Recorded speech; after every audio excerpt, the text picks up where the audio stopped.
Bom dia, irmãos.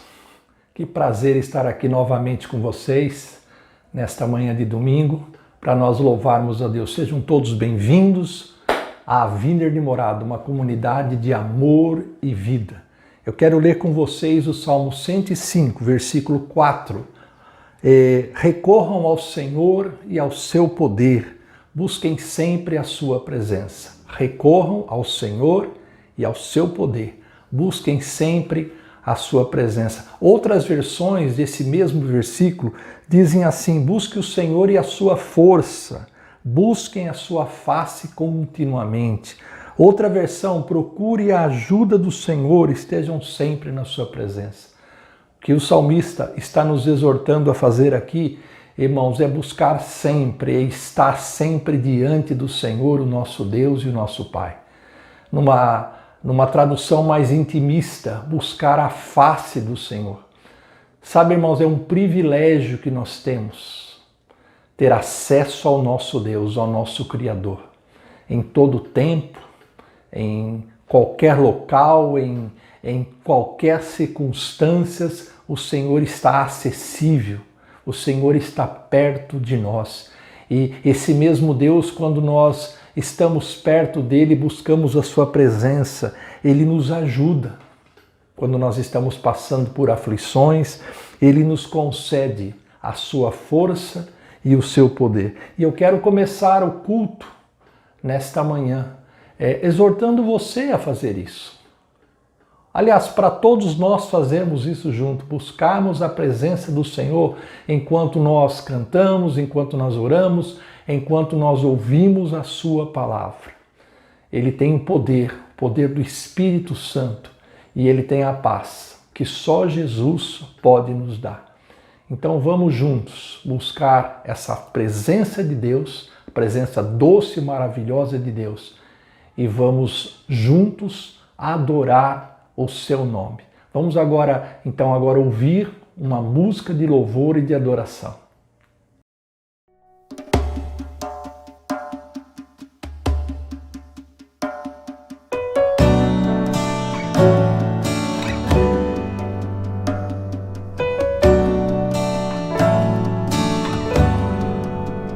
Quando encontro tua presença, posso então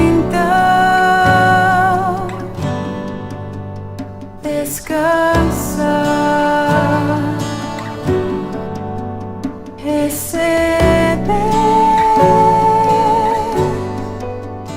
teu amor e sentir teu calor.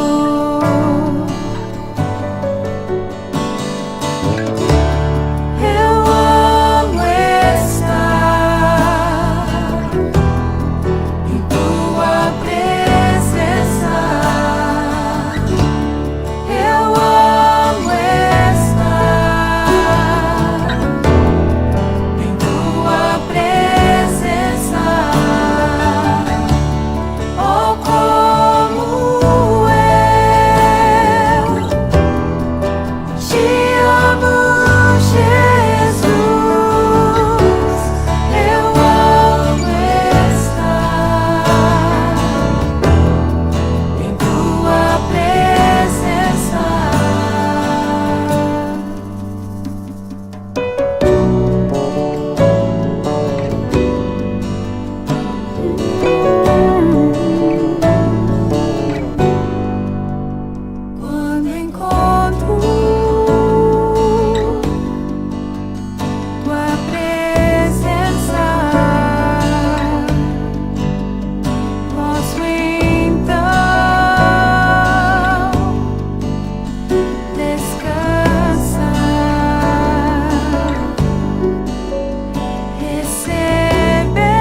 em tua presença. Eu amo estar em tua presença. Oh, como eu te amo, Jesus. Eu amo estar em tua presença.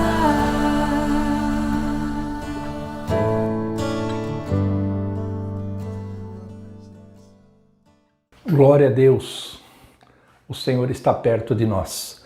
Irmãos, eu gostaria de passar alguns avisos, gostaria que vocês prestassem muita atenção.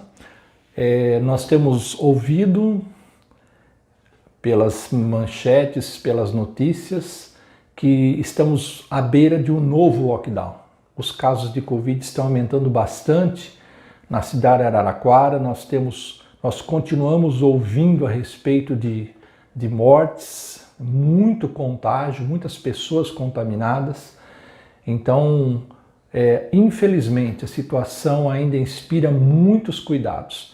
Então, nós nos reunimos com a liderança e decidimos esperar até o final de junho para ver qual será a posição das autoridades, tanto a autoridade local como as autoridades do governo do estado de São Paulo.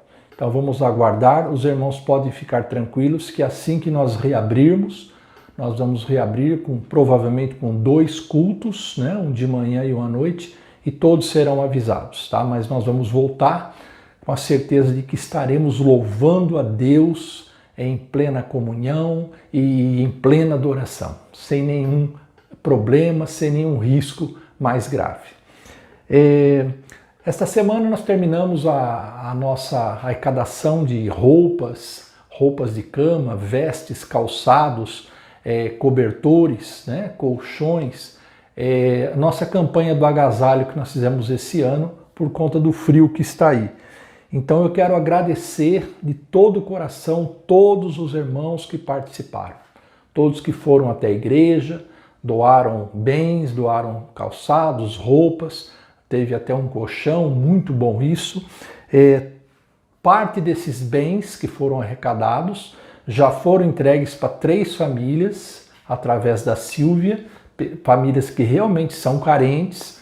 Eles passaram na igreja e pegaram esses bens. E aquilo que está na igreja vai ser doado para o Fundo Social da Prefeitura de Araraquara. A Silvia já entrou em contato, eles estão precisando de roupas, então ou a Silvia vai levar ou eles vão pegar na segunda ou na terça-feira lá no nosso templo, na nossa comunidade. É assim, irmãos, que nós vamos demonstrando aí o nosso amor, né, e abençoando a cidade de Araraquara. Muito obrigado mais uma vez a todos que contribuíram. A semana passada, terceiro aviso, eu publiquei nos grupos do WhatsApp da igreja aquele mapa mental sobre o Evangelho de Jesus Cristo, as boas novas do reino. Eu espero que todos tenham tido acesso, tenham lido. Guardem realmente, irmãos, esses mapas mentais são resumidos, são muito bons para nós gravarmos a mensagem, a palavra de Deus e também para compartilharmos com os irmãos. Esta semana eu vou divulgar mais um mapa mental, e uma vez só, a respeito do fruto do Espírito, lá de Gálatas 5, 22 e 23. Então vai ser um mapa mental com todos os 9 gomos, né, do fruto do Espírito e um pequeno comentário bem sintético sobre cada um. Também, se você guarde esse mapa mental sobre o fruto do Espírito, leia, procure praticar aquilo que está escrito lá e compartilhe também com aquelas pessoas que Deus colocar no seu coração. Amém? Finalmente, nós estamos com mais de 200 pessoas entre membros e simpatizantes da nossa comunidade, e algo que tem me incomodado muito, eu e a Maria José, é a falta de contato com todas essas pessoas por conta desse distanciamento que nós estamos vivendo. Então nós decidimos essa semana abrir um espaço para os irmãos entrarem em contato conosco. É muito difícil, irmãos, para nós entrarmos em contato com essas 200 pessoas ou mais, porque nós não sabemos o horário, não sabemos o modo, não sabemos que hora que as pessoas estão trabalhando. Muitas vezes a gente liga, não está lá. Então nós vamos inverter. Se você está precisando de conversar, se você está precisando ou simplesmente quer orar, quer conversar, quer contar seus problemas, quer contar suas bênçãos, nós estamos à disposição de todos vocês. Assim que vocês quiserem, vocês mandem um recado no celular. Sérgio, Maria José, quero conversar. Aí nós vamos acertar um horário, certo? Você vai definir o horário que você pode, nós vamos nos adequar, nós vamos orar ou por vídeo, ou por áudio, ou por telefone, do modo que você preferir, do modo que você souber.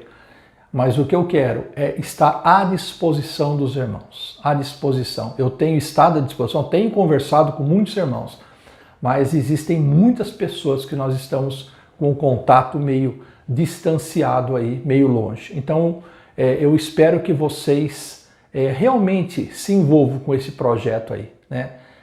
Nós estamos novamente disponíveis e queremos pastorear todos vocês. Ou simplesmente bater um papo como bons amigos e bons irmãos. Tá bom, irmãos?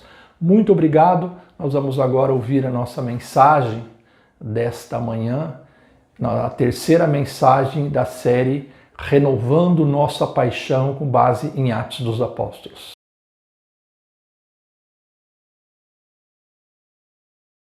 Abra sua Bíblia lá no livro de Atos dos Apóstolos, capítulo 4.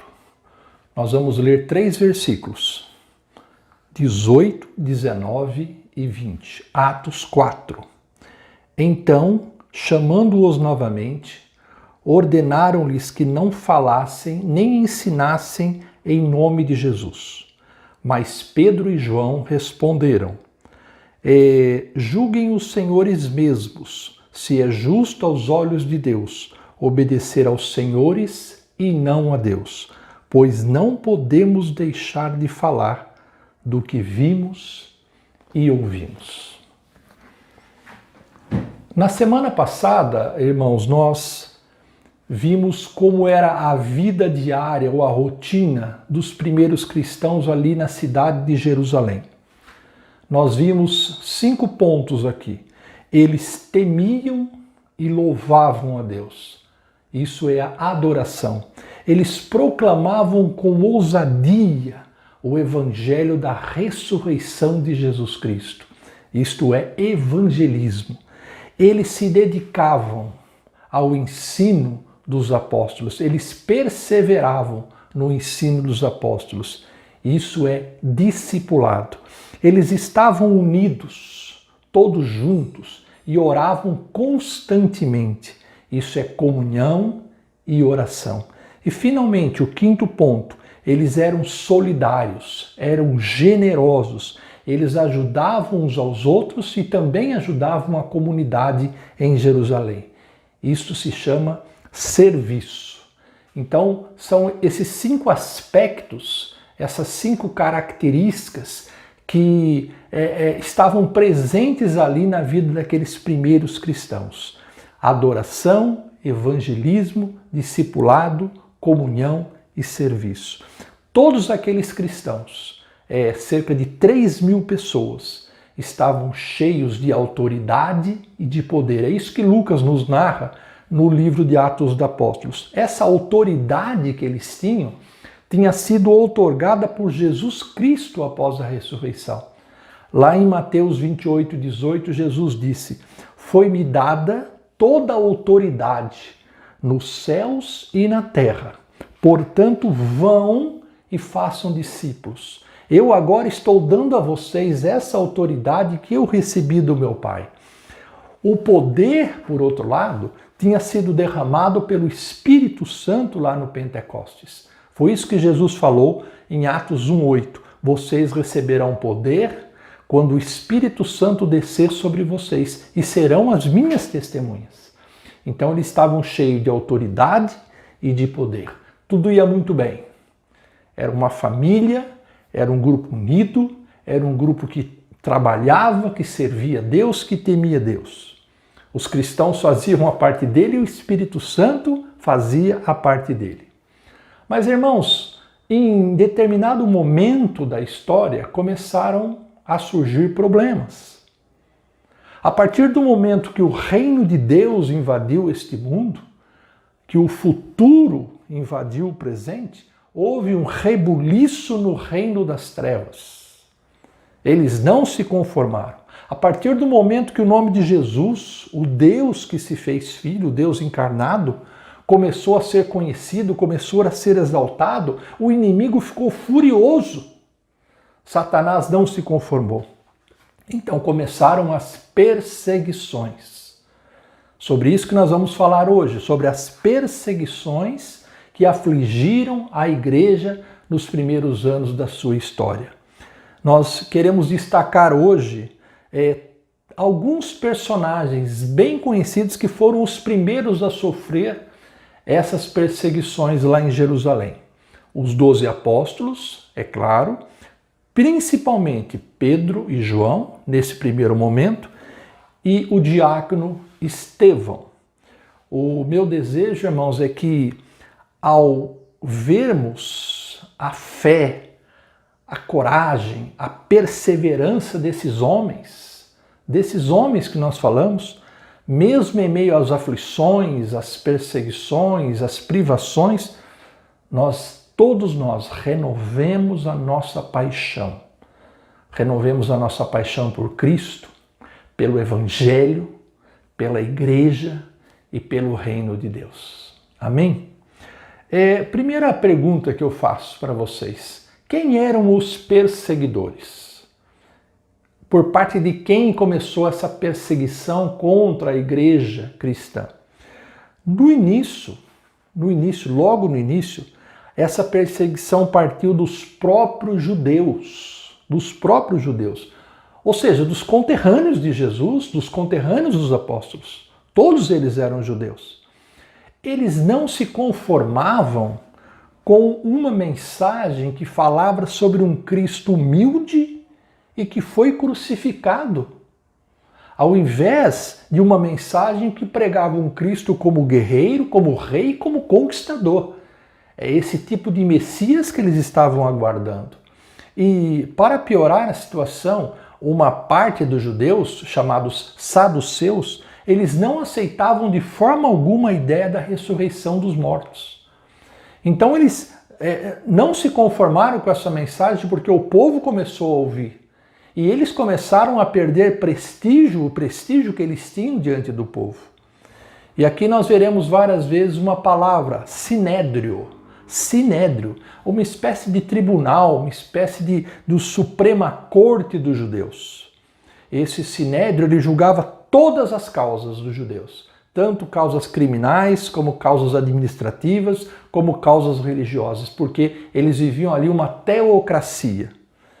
Esse sinédrio era formado por 71 homens, sacerdotes, mestres ou doutores da lei, autoridades do povo, líderes, as pessoas mais ricas e mais influentes de Jerusalém formavam o sinédrio. 71 ao todo.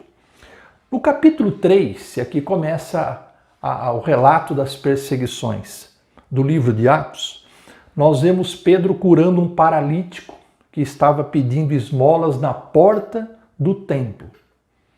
Lá em Atos 3, 6 nós lemos: não tenho prata nem ouro, mas o que eu tenho eu lhe dou. Em nome de Jesus Cristo, o Nazareno, ande. Quem disse as palavras foi Pedro.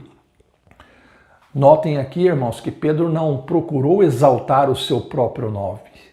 Ele se dirigiu àquele paralítico, àquele coxo, na autoridade do nome de Jesus. Lembre-se que eu acabei de dizer que eles tinham recebido a autoridade de Jesus para irem? Era isso justamente que Pedro estava fazendo. Aquele homem aleijado, ele se levantou, ele começou a saltar e ele começou a louvar a Deus. Imaginem a cena, que maravilhosa. Então Lucas, o autor de Atos, diz que muitos que viram essa cena, ficaram perplexos com aquela cura, com aquele milagre, porque o paralítico tinha mais de 40 anos de idade. Então, ao ver a admiração do povo, da multidão, Pedro e João foram até uma das portas do templo, né? E começaram novamente a pregar o evangelho. Olha que interessante, irmãos, o milagre foi uma porta que Deus abriu para quê? Para que eles pregassem o evangelho. O milagre não foi um fim em si mesmo, mas foi um meio para a pregação do evangelho. E aí Pedro novamente abriu sua boca cheio do Espírito Santo e disse: Jesus, um homem santo e justo enviado por Deus, foi crucificado como um assassino qualquer, mas Deus o ressuscitou entre os mortos. Ele é o autor da vida. Vocês devem se arrepender das suas maldades e se voltar para Deus, para que vocês sejam perdoados e recebam as bênçãos que foram prometidas lá atrás para Abraão. Essa foi a pregação, a síntese da pregação de Pedro para aquela multidão. Aí Lucas afirma que muitos daqueles que ouviram a mensagem creram novamente. Creram, como aconteceu no Pentecostes. E o número de cristãos passou para quase 5.000 pessoas, ou para cerca de 5.000 pessoas. Eram 120, passaram para 3.000 e agora 5.000 pessoas. Mas, irmãos, enquanto Pedro e João estavam falando ao povo, estavam pregando o evangelho, sabe o que aconteceu? Eles foram abordados, eles foram agarrados e levados para o Sinédrio. O capitão do Sinédrio, uma das maiores autoridades, levou os detidos para o Sinédrio. Ali eles passaram a noite detidos e no dia seguinte de manhã, como era costume, o Sinédrio se reuniu e começou a interrogá-los, né? E a primeira pergunta que eles fizeram para Pedro e para João: com que poder e autoridade vocês fizeram isso? Olha novamente as duas palavras, irmãos: autoridade. Em nome de quem vocês fizeram isso? E com que poder vocês fizeram isso? Porque não é comum entre nós acontecer. Pedro, então, que era, vocês sabem, era um pescador, um simples pescador, um homem iletrado, começou a pregar para todos aqueles líderes, as autoridades do povo, homens letrados, cultos. E Lucas diz que naquele momento ele estava cheio do Espírito Santo. E aí, novamente, ele abriu a sua boca para pregar o Evangelho. A cura do paralítico, diz Pedro, foi feita em nome de Jesus, na autoridade do nome de Jesus. Vocês mataram esse Jesus na cruz, mas o Deus dos seus antepassados o ressuscitou. Ele é o Salvador prometido pelos profetas. E só por meio dele vocês podem se arrepender e obter o perdão dos pecados. Irmãos, que palavra poderosa, que palavra de poder. Poucas palavras, mas com objetividade, com clareza e de uma forma desafiadora e confrontadora. As autoridades não tinham como negar o milagre, porque todos viram o coxo de 40 anos se levantar e ser curado. Então o que eles fizeram? Eles resolveram advertir apenas Pedro e João, para que eles não mais falassem nem ensinassem no nome de Jesus. Nós não queremos que vocês preguem mais esse Jesus e nem ensinem mais sobre ele. Mas, irmãos, o Sinédrio estava diante de dois homens que tiveram suas vidas transformadas por Jesus Cristo. Homens que tiveram 3 anos andando ao lado dele, ouvindo a sua voz, diante da sua presença. Eles estavam diante de 2 homens apaixonados pelas boas novas do reino. E é por isso que eles responderam: nós não podemos deixar de falar do que vimos e ouvimos. Atos 4:20. Nós não podemos deixar de falar de tudo que nós vimos com os nossos próprios olhos e ouvimos com os nossos próprios ouvidos. Assim que Pedro e João foram libertados, eles se reuniram com os cristãos, com o grupo de cristãos, eles oraram ali entre eles, e é interessante a oração, irmãos. Eles pediram mais coragem, mais ousadia, mais intrepidez para anunciar a palavra de Deus e mais poder para fazer sinais e maravilhas no nome de Jesus. Eles não pediram que eles fossem protegidos dos guardas ou que eles nenhum mal acontecesse com eles, mas pelo contrário, dá-nos mais autoridade e mais poder. Em Atos 5, eu vou narrar agora uma outra passagem, uma nova investida das autoridades judaicas. Em Atos 4, Lucas afirma que os judeus ficaram perturbados diante da pregação de Pedro e João lá depois da cura do paralítico. Agora, em Atos 5, Lucas afirma que eles ficaram cheios de inveja. Olha, vocês vão ver a mudança de postura desses judeus, cheios de inveja. Porque, como eu já disse, eles estavam perdendo o poder, o prestígio entre o povo. Eles eram muito bem vistos pelo povo. Aí então, o que eles fizeram? Eles mandaram prender de uma só vez todos os 12 apóstolos. Por causa da inveja, eles mandaram prender todos os 12 apóstolos, né? E aí, lá em Atos 5,19, diz que aconteceu durante a noite, quando os 12 apóstolos estavam detidos lá na prisão do Sinédrio. Durante a noite, um anjo do Senhor abriu as portas do cárcere, levou-os para fora e disse: dirijam-se ao templo e relatem ao povo toda a mensagem desta vida. Um anjo do Senhor os libertou. Eles não pediram isso, mas um anjo foi lá e libertou aqueles 12. E falou ainda: vão até o templo e continuem pregando a mensagem desta vida. Né? Olha que descrição maravilhosa do Evangelho, irmãos. Mensagem desta vida, ou palavras desta vida em outra versão. Esta é a boa notícia que o Evangelho nos dá. A boa notícia. Não importa quem você é, não importa o que você já fez, qual foi o seu passado, o Evangelho tem poder para te transformar e te dar a salvação e uma vida nova, uma vida eterna. Aleluia! Os apóstolos obedeceram ao que o anjo falou quando eles foram soltos da prisão, voltaram ao pátio do templo. E ali eles estavam ensinando novamente o povo, eles obedeceram à voz de Deus e foram novamente detidos e levados ao Sinédrio. Entra e sai constantemente. Aí o sumo sacerdote, que era o líder, o maior líder do Sinédrio, perguntou aos apóstolos: por que vocês não obedeceram às ordens deste tribunal? Vocês foram advertidos para não pregarem nem falarem mais em nome de Jesus. Por que vocês desobedeceram? Pedro respondeu lá em Atos 5:29. É preciso obedecer antes a Deus do que aos homens. Pense bem nisso, irmãos. É preciso obedecer antes a Deus do que aos homens. Essa atitude faz toda a diferença na vida de um cristão. Toda a diferença. A vontade de Deus deve ser sempre a nossa prioridade.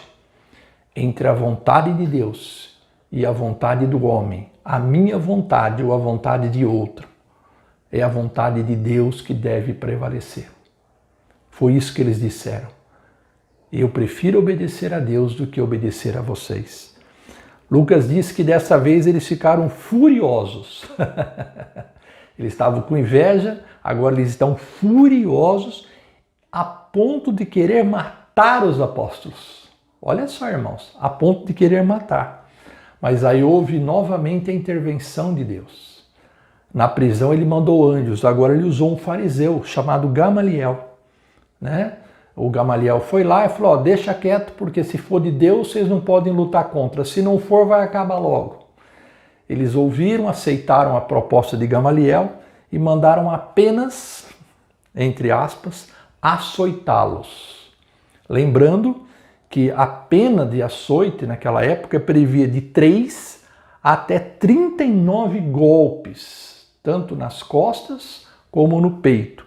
E o chicote era uma tira tripla, 3 tiras, né, de couro de novilho.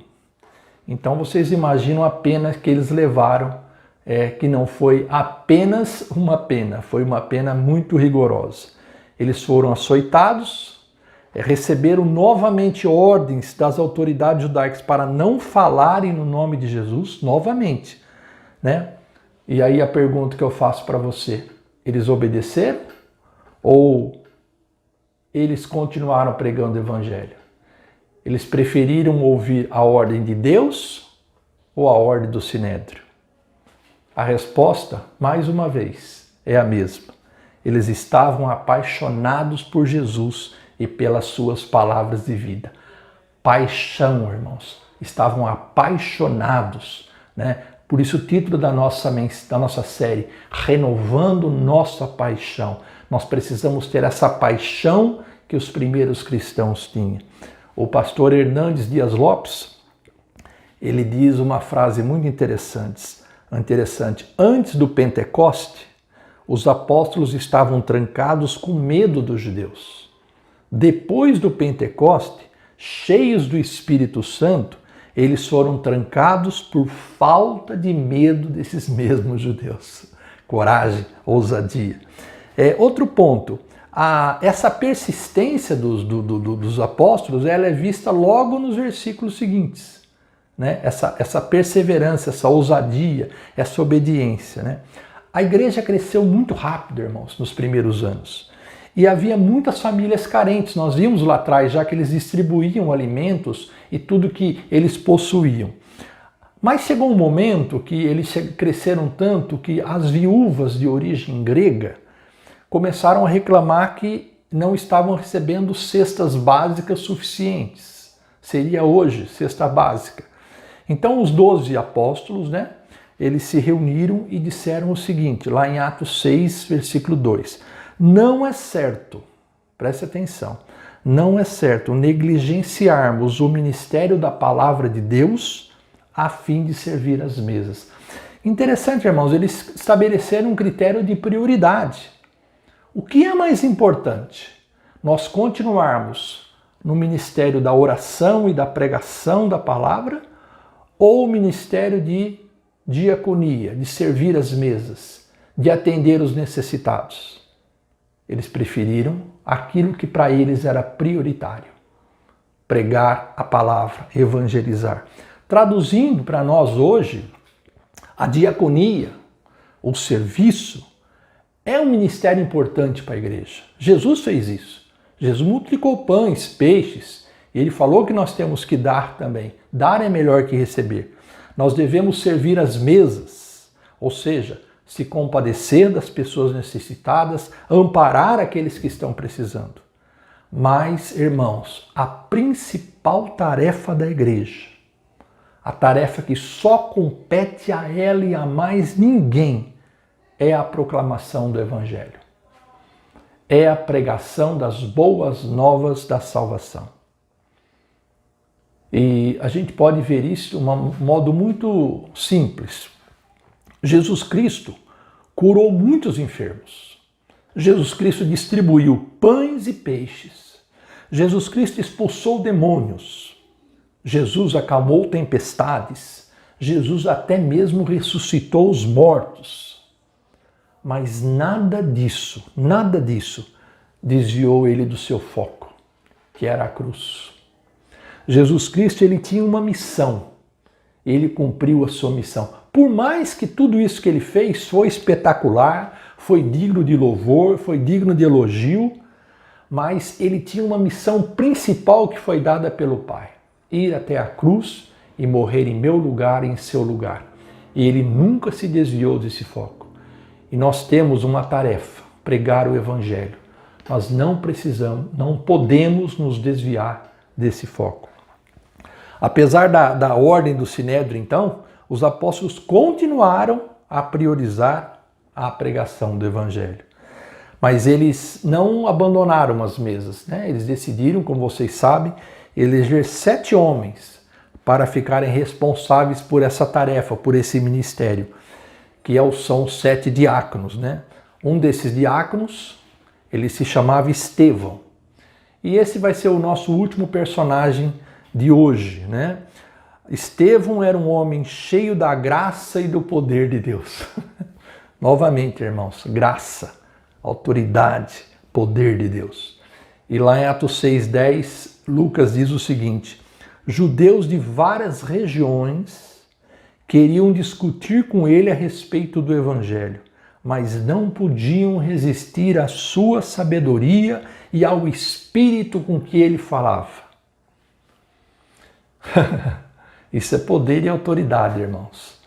O que esses judeus fizeram então? Contrataram falsas testemunhas para acusarem Estevão diante do Sinédrio. Ele está blasfemando contra Deus e contra Moisés. Falsas testemunhas, irmãos.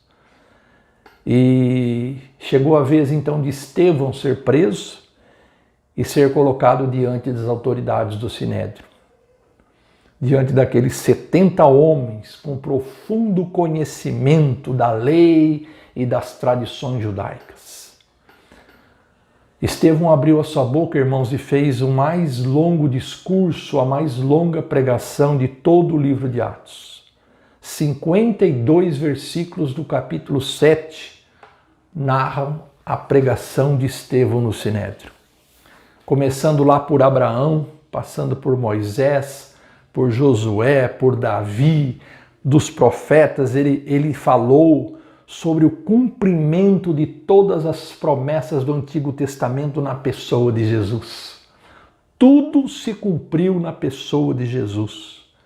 E ele também terminou a sua mensagem acusando os judeus de terem traído e assassinado os profetas no passado e o Messias, o Cristo, aqui no presente, Jesus.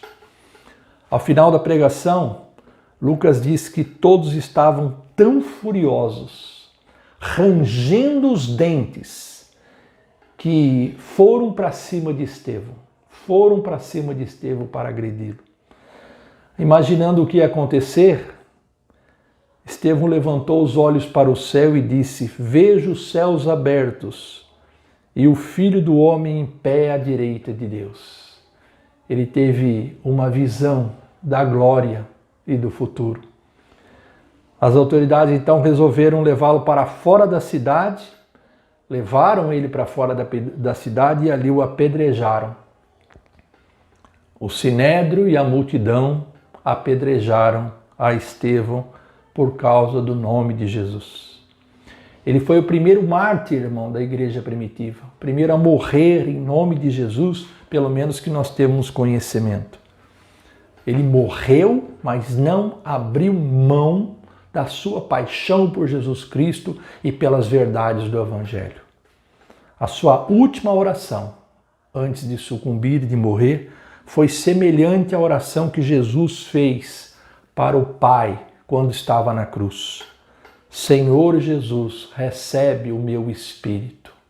Certeza de que a partir daquele momento ele estaria eternamente na presença de Deus, na presença de Jesus.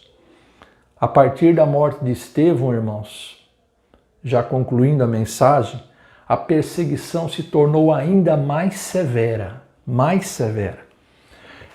Ela deixou de se concentrar nos apóstolos, nos diáconos, para se estender a toda a comunidade de cristãos em Jerusalém. A todos os cristãos em Jerusalém.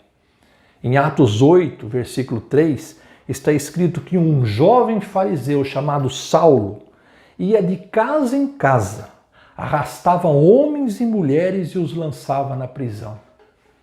Perseguição.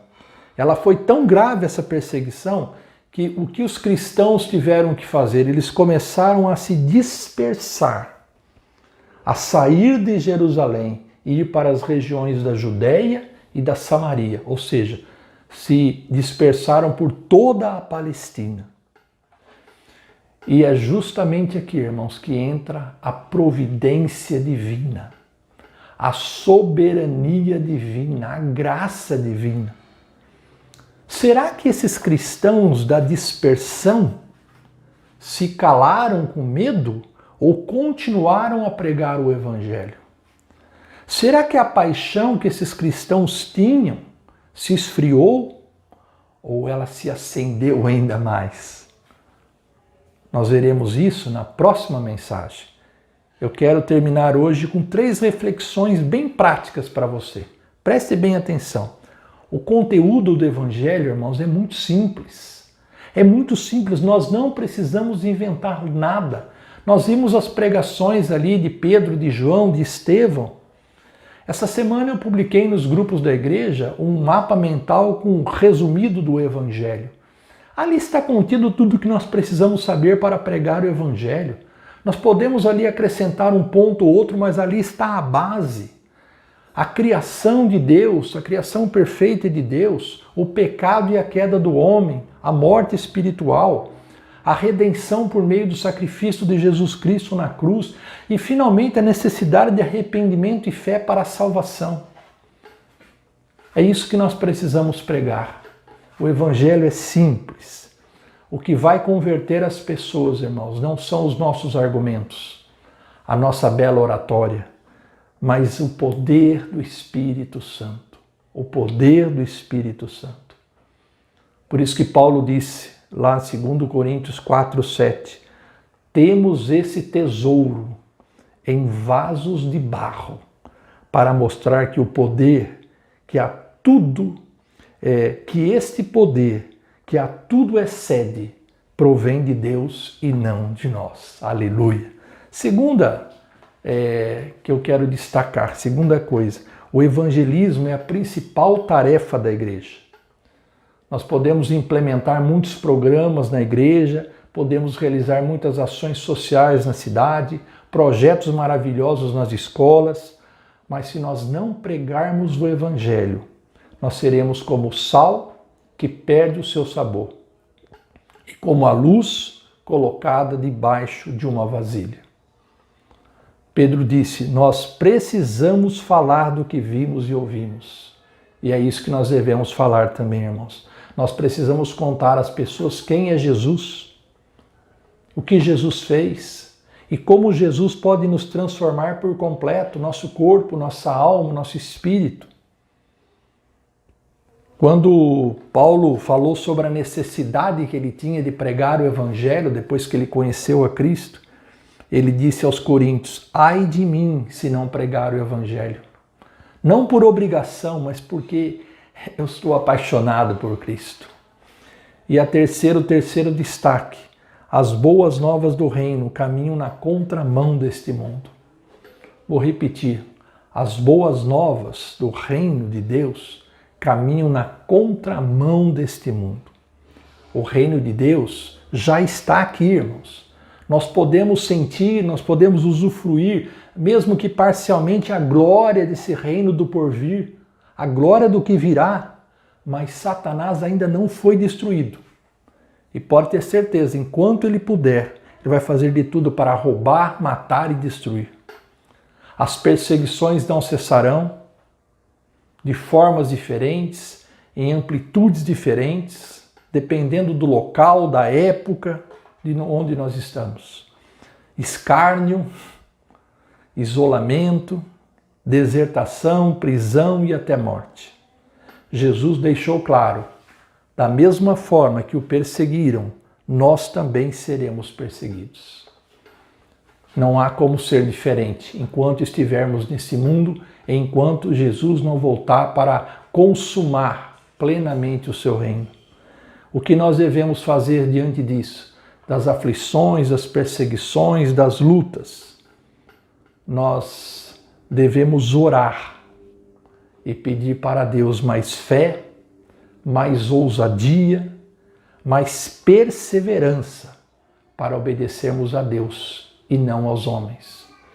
Nós devemos orar para que a nossa paixão por Cristo, pelo Evangelho, pela Igreja, pelo Reino de Deus se renove a cada dia mais, para nós cumprirmos a nossa missão, que é honrar e glorificar o nome do nosso Pai e de Jesus Cristo. Amém? Gostaria de orar com você agora, pensando em tudo isso que nós falamos. Baixe sua cabeça, vamos orar. Senhor, concede-nos essa autoridade e esse poder, para assim como aqueles cristãos, Senhor, nós tenhamos mais ousadia, mais fé, mais perseverança, para cumprirmos a missão que o Senhor tem para nós aqui neste tempo, na cidade de Araraquara. Vem, Espírito Santo, enche-nos com o teu poder. Ajuda-nos, Senhor, tira todo o medo de quem quer que seja, Senhor. Que nós possamos falar como Paulo, não podemos deixar de falar do que vimos e ouvimos. Ai de mim se não pregar o Evangelho. Ajuda-nos como igreja, Senhor, aqui, como comunidade de amor e vida, a fazermos a Tua vontade. Dá-nos estratégias, aponta para nós os lugares, dirige-nos, Senhor. Mostra-nos onde devemos ir, a quem nós devemos dirigir, Senhor. Aqueles que o Senhor quer converter. Nós somos o Teu povo, a Tua igreja, e nós queremos agradar o Teu nome. Queremos fazer aquilo que está no Teu coração. E queremos produzir muitos frutos para a Tua honra e para a Tua glória. Nós oramos em nome de Jesus. Amém. Amém, irmãos. Muito obrigado. Guarde bem isso no coração, essa mensagem. Nunca deixe de pregar o Evangelho, do modo que você puder. Nós vamos terminar ouvindo mais uma canção. Tá bom? Deus abençoe todos vocês. Tenham uma ótima semana. Em nome de Jesus.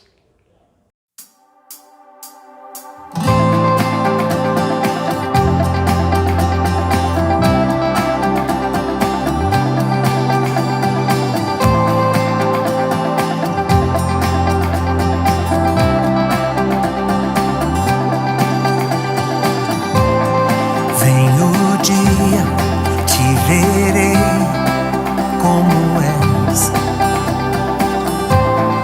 Rei dos Reis, como anseio te encontrar. Jesus, tu vais voltar. Jesus, vens me buscar.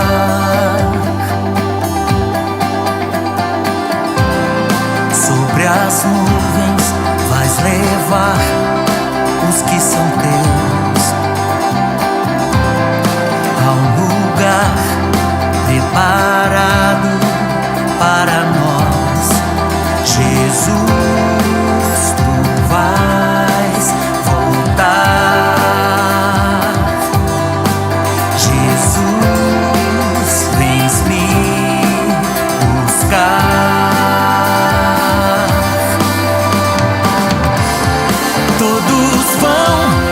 Te adorar, glória ao Cordeiro que venceu. O poder, o esplendor, sejam para sempre em teu louvor. Oh, oh, oh, oh,